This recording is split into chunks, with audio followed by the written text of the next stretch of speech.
Motorsport 411 presents all the four- and two-wheeled action. Motorsport 411 with Sean Cardovillis. Welcome to Motorsport 411, your home for all your four- and two-wheel action in Africa. This is a special series on the 2022 Safari Rally, where we will showcase the latest and the very best of this jewel in the crown of global rallying. The great Kenyan experience in Africa, arguably the toughest rally in the world. I'm Sean Cardovillis, and I'd like to say a special thanks to Mary Miller for sitting in while I was recovering. Coming up in this episode. Driving in Kenya is something unique, and this atmosphere of freedom, middle of the savannah, is really incredible. You know, the feeling is just incredible. A lot of people know how to point fingers, and they have no solutions to anything. Their capacity is just to identify problems. We will be speaking to the CEO of the WRC Safari Rally, Phineas Kimathi, and we'll catch up with World Rally Championship legend Michele Mouton. All the four- and two-wheeled action. Motorsport 411. Welcome to the show. Now, with the WRC Safari Rally next on the calendar following last weekend's exciting Rally Italy, I got to meet CEO Phineas Kimathi at the KCB Leadership Center, where he was present for the unveiling of KCB's partnership with the Safari Rally. I spoke to him on Capital FM. How excited, first of all, are you with this sponsorship, 100 million shillings from KCB today? We're quite excited and very happy. This is a promise that KCB made that if we bring back WRC, they're going to sponsor the first two rounds, and this is the second round after 2021. And we are really happy and grateful that the management and the board of KCB found it fit to support us in this very big way. Now, your history with KCB goes back a long way. I remember in 2015 when I interviewed you on one of my podcasts, and you had just come in as chairman of the Kenya Motorsports Federation. Many doubters at that time, you said you wanted to bring the Safari Rally back into the WRC. KCB is one of the original supporters of your dream. Well, indeed, KCB made sure that we had an opportunity to go back to WRC because they continued supporting Kenya Motorsports Federation to manage the Africa Rally Championship, to manage the Kenya National Rally Championship. And that's why it was easy to actually develop the WRC from that foundation, that sound foundation that was largely financed by KCB. Another first from KCB today, sponsoring two upcoming drivers, Nikhil Sachania and Evans Kavisi. How important is it for the driving fraternity? I'm so grateful that KCB has found it necessary to support drivers. We've been urging them on for some time now, and it's exciting to see cars branded KCB. It's almost the first time. Last year we tried, and I think they liked it. And this year they have two cars in. They actually wanted to bring in three cars, but I'm sure this is just the beginning, and we're going to see more drivers supported by different companies. As the CEO of Safari Rally Limited, you're seeing a lot of support from corporates. Now, one of the corporates is Capital FM. They're having the Koroga Festival in Naivasha during the event. From your point of view, how important is it for these corporates to get involved, even in the entertainment side of the safari? Well, first of all, we realize that without drivers, there is no rally per se. I mean, it's just like if you have a football match and you don't have teams. So we are focusing a lot on ensuring that we bring in the necessary support. And that necessary support does not just come by knocking offices. You create an enabling environment as a federation. That's exactly what we are doing. Then you also open opportunities to partner with more companies. And you also give them an opportunity to experience rally. Like today, we have this event at KICC. I mean, there are so many new companies there that are interested, and they're talking to drivers already. So indeed, the war will not be won on social media. The war will be won in strategy and vision. And if anybody has any vision out there that, or they think we need to pursue, or any strategy that we need to pursue, they are welcome to do so. Just onto the Safari Rally itself, we're seeing a very healthy entry on the international side. 12 Rally 1 cars, and also two of the biggest draws, Sebastian Ogier, Sebastian Loeb. From your point of view, how excited are you about that? I'm extremely excited, and the WRC celebrated 50 years 2 weeks ago in Porto in Portugal. Yeah. And we were represented there by our cabinet secretary, sports culture and heritage, Ambassador Amina Mohammed, and even my PS, Joe Kundo, attended. Yes. So we had a strong team there. And believe it or not, the Safari Rally got more mentions from the 16 World Rally drivers who were present than any other event, which means we are driving the conversation on Rally, World Rally Championship. From the local angle, we're seeing a pretty healthy entry. We got 4 R3 cars. We see also Piero Canobio investing in a new Hyundai as well. So it shows that the drivers are investing in equipment and taking the Safari seriously as each year goes on. Yeah, the journey has just started. This is a revolution, as you very well know. I mean, we started way back in 1973, and we had the so-called Group 4 cars. We moved on to Group B cars, and we moved on to Group A cars. Then we went to World Rally cars. Now we are at the level of hybrid cars or Priority 1 cars. So everybody is changing with time, and it will take a bit of time for people to invest in new machines, because we are all in business in one way or the other, and the COVID pandemic did not do good to a lot of people and a lot of businesses. So as everybody recovers, we will see people investing in those Rally 2 cars, Rally 3 cars. We already have 3 of the Rally 3 cars, and the only ones in Africa. And we have now about 3 R5 cars competing in Kenya. So already we can say that we have 6 cars that meet the most or the latest rally pyramid as stipulated by FIA.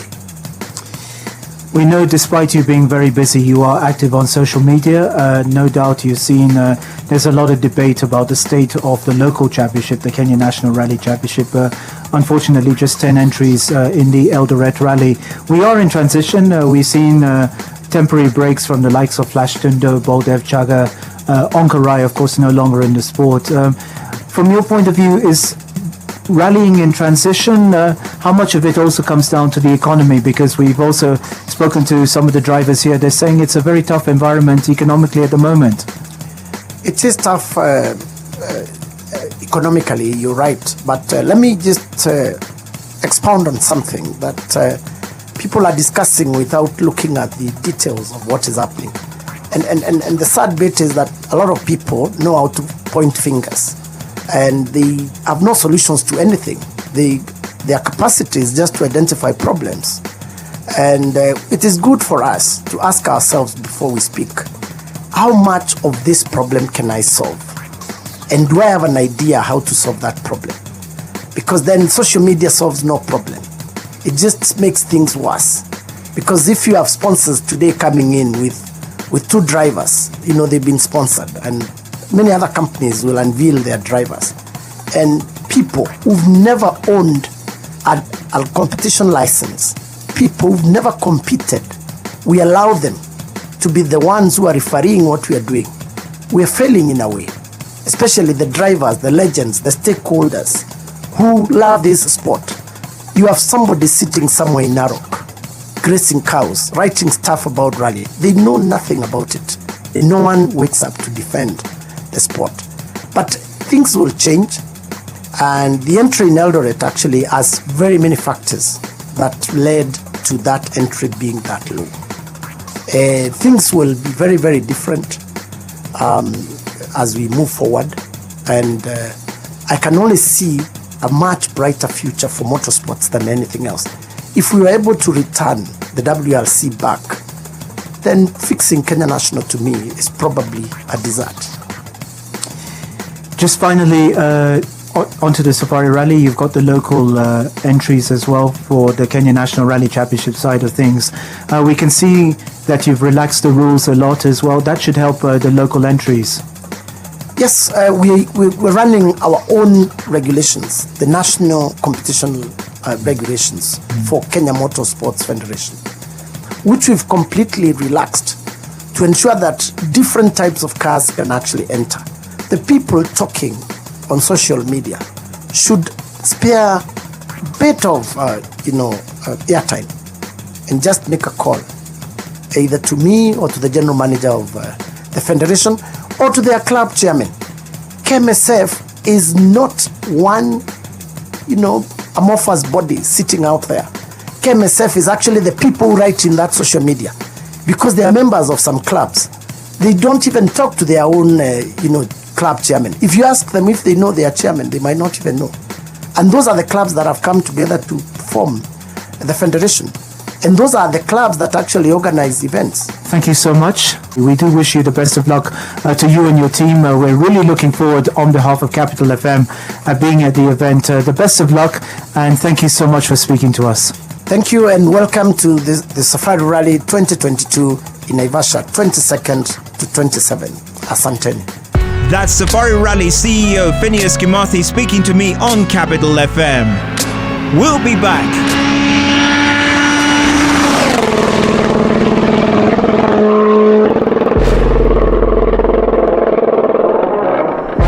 Safari Rally with Sean Cardovillis. Motorsports 411. So welcome back. Now, Michele Mouton built her name and reputation during the 1980s as part of the formidable Audi team with Fabrizio Pons as they took on the men in the World Rally Championship. After her retirement, she went into management with the FIA. I got to speak to her as she took a break between events at her base in France. Michele, thank you very much for speaking to us. First of all, how did you get into motorsport? It's very simple. I never thought about motorsport. I was 22 and I got the opportunity to jump in a car with a friend of mine who was an amateur and doing some rallies. And I started to be co-driver at Monte Carlo in 1973. And after a few rallies, my father, who loved motorsport, wanted to see me driving and not continuing to be co-driver. So he said, I buy you a car, you try yourself, I will pay for 1 year. If you are good enough, you continue. If not, you will stop. And it's what I did. So very simple. I am not coming from motorsport background at all. My parents were growing roses and jasmine in grass for the perfume. So nothing to do with motorsport, but I love to drive. It's really something very important to me, because for me, a car has always been and still is today my freedom, my independence. And, it's really, for me, very, very important. Very interesting. Now, how was it rallying in the Group B era? It was a fantastic time, for sure. Those cars were unbelievable and, very powerful and very special and very unique, all of them. And rallying was very tough, very difficult, very endurance. You needed to be in good health and to spend night and days for thousands of kilometers during the whole championship. But of course, when you have known only Group B cars, it's it was part of my life, and I enjoyed very much.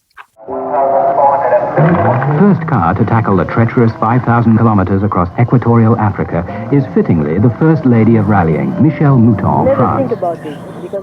Driving in Kenya is something unique, because of course, you are on the piste. You are not on the road like we have in Europe or other place in the championship.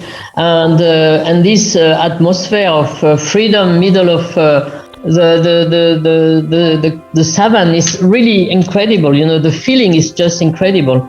But then, of course, it's a very tough competition and very difficult conditions, especially when it was raining and muddy and long night. And on open road, you have to be careful. It's a very special event, and but really unforgettable. And I was very happy last year to see that the young drivers today, they enjoy it also a lot. Even if the stage was shorter, they enjoy this special atmosphere, this special feeling that you have when you drive on your roads.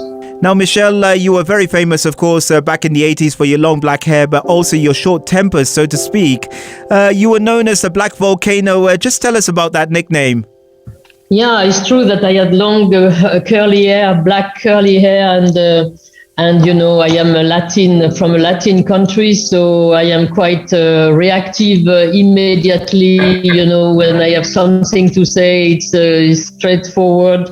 And of course, a lot of photographers, a lot of journalists were saying that, you know, I had a bad character. I don't think I have a bad character. I just think I have my character. And of course, I think it's the Black Volcano is coming from Germany, the Audi time. And of course, it was for them a little bit a surprise, you know, to see a lady and not only listening but also reacting quite quickly, and I think the nickname is coming from that. Now, of course, following your rallying career, you went into management. How was it? Yes, in fact, at FIA, I had always, since 2009, that Jean-Todt was elected, I always had two hats, you know, one as a president of the Women in Motorsport Commission, and the other one, I started to be manager of the WRC for a few years. And then since the last 5 years now, I jump into safety, and I enjoyed both roles, but really to be on the field, to be at each event in the car, and trying to solve all the problem of safety and trying to have safe events is really fantastic opportunity, and I enjoy it very much. And working with all organizers, it's a big challenge, but it's really exciting, and I have really a good time. Michele, how has rallying changed over the years? You know, last year I was telling the young drivers, I was saying as a little bit as a joke, but it was not a joke. I was saying that the first stage of my Safari Rally was longer than the total event last year, and it's true. I mean, rally were very long, but I don't think we have to compare. The sport has changed from endurance to sprint, but it's not easy. I mean, today, you know, drivers are going maybe 110% of what they can do, because there is not so much time to lose. So it's completely different discipline. But I think both were very exciting and are very exciting. And I think it's a big difference. But on safety issues and point of view, I really, you know, the car cannot be safer than what they are today with the hybrid. It's really fantastic to see the level of safety that we didn't have my time. So for sure, it's a big improvement, and the discipline has changed, but it's really still you have to be the best one, you know, you have to win. Now, as the former president of the FIA Women in Motorsport, how has the involvement of women in the sport changed over the years? I think you know, the most important is that we can continue to develop, to give some kind of interest for women to come to motorsport, because you know the base of the pyramid of women starting is so small that you know there is not so many at the top. If you compare with men, it's a very wide pyramid at the base, and of course you have many more at the top. So it's very, very crucial to incite, to attract young girls, you know, from 8-10 years old to motorsport. And then of course when you select and when you have the good potentials, of course, is to give them a program like we developed at the FIA during my time with Rising Star, where you give them the opportunity at a very young age, karting, when they start karting, to give them the very professional condition and to go all the way up to the ladder, you know, because with Ferrari we have this program. It's a really unique opportunity for girls, and so we have to promote all that and give them also the same material, the same condition.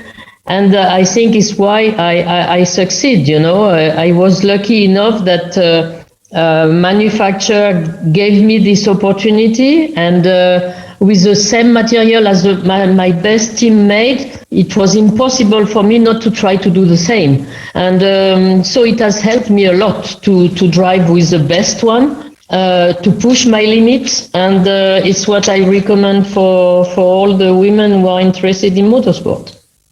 Now, just onto the Safari Rally, which returned to the WRC last season. How excited are you to have the event back?